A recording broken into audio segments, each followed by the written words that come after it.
Saint Thomas Aquinas is known as one of the greatest minds in the history of the Church, a man whose writings shape theology, philosophy, and the very way we understand faith and reason.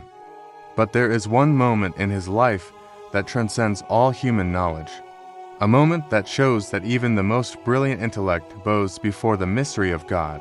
It is the moment when, after a profound mystical vision, Thomas Aquinas stopped writing and said the words that echo through the centuries, "Everything I have written seems like straw compared to what I have seen." Thomas was born in 1225 in Roccasecca, Italy, into a noble family. From a young age, he showed a hunger for truth and a love for God. He joined the Dominican order against his family's wishes and dedicated his life to study and teaching. His mind was extraordinary. He wrote the Summa Theologica, a monumental work that sought to explain every major point of Christian theology with clarity and reason. His writings covered everything from the nature of God to the morality of human actions, blending philosophy and faith in a harmony rarely achieved before or since. But Thomas was not only a scholar, he was a man of deep prayer. He often said that he learned more from kneeling before the tabernacle than from books. His intellect was a gift, but he never relied on reason alone. He constantly sought divine illumination, asking God to guide his thoughts. His devotion to the Eucharist was intense. He composed some of the most beautiful hymns the Church still sings today, like Pange Lingua and Tantum Ergo. For him, theology was not just knowledge about God, it was a path toward union with him. In December of 1273, something extraordinary happened. Thomas was celebrating Mass in the chapel of St. Nicholas in Naples. As he prayed, he entered into a deep ecstasy. Witnesses said that his face changed, and he seemed completely absorbed in something beyond this world. After the Mass, he returned to his room in silence.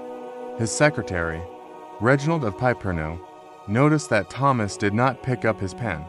Days passed, and still he refused to write. Finally, Reginald asked him, "Father, will you not return to your work?"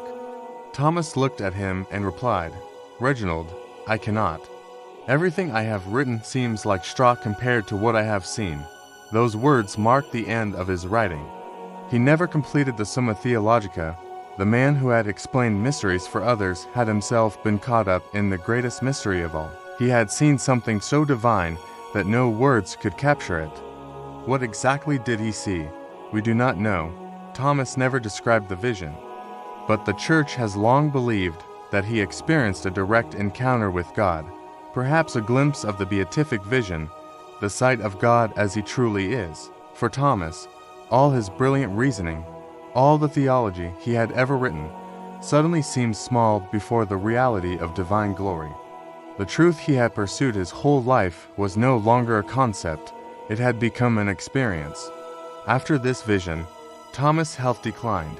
He was a changed man. He continued to celebrate Mass and pray, but his desire for earthly work faded. He once said that even the smallest act of love for God is greater than all human wisdom.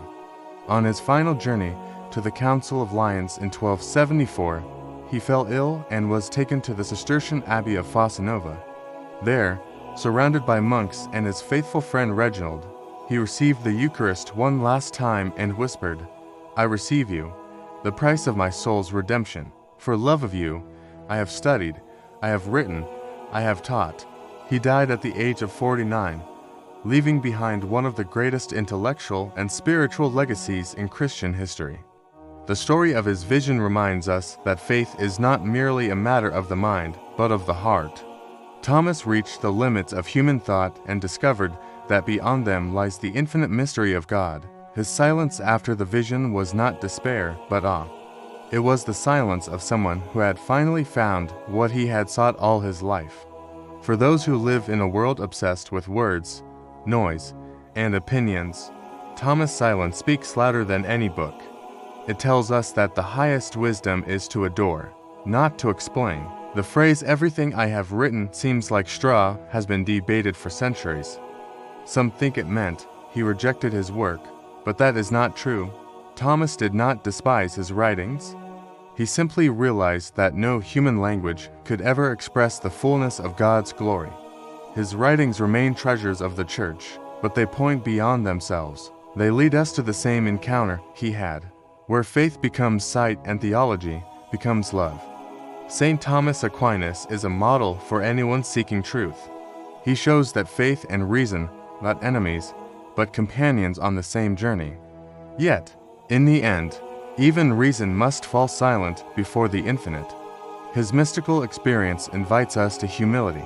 No matter how much we learn, how much we achieve, or how deep our understanding, there is always something greater waiting for us in God.